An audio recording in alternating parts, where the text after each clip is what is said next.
Frérot Ralaivahiny. Nao kay Frérot.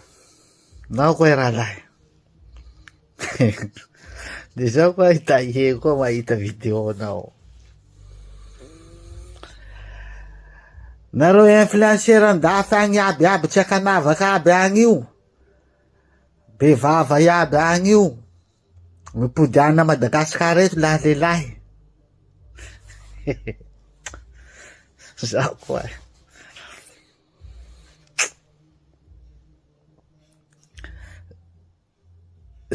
Zany ve koa ity langage politique nao lafa adevany mpanao gazety.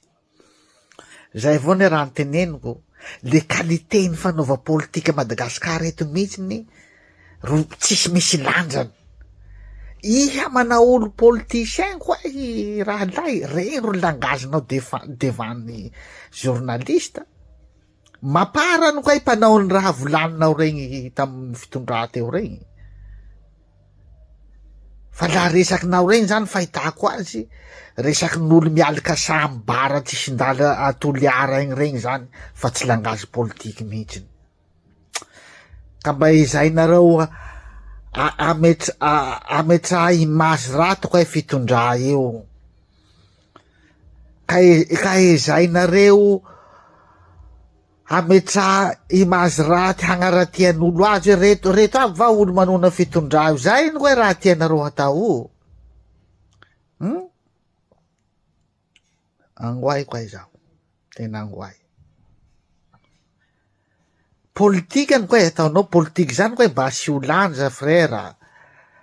Lafa mba miatsiky mpanao gazety, ny mpanao politika mba raha mavesa tsy matanjaka ro teneny, fa tsy raha fa tsy ohatrany langage ady atsena olo mialika sambara, tsy haiko tsakomava ino atoliara ao zao, tsy haiko ino.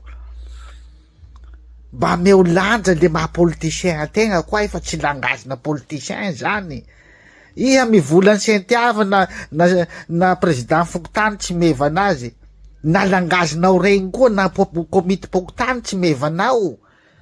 Ka mba manao nio nareo, ka mba manao raha manimba endriky le fitondrà raha lay fa tsy mety.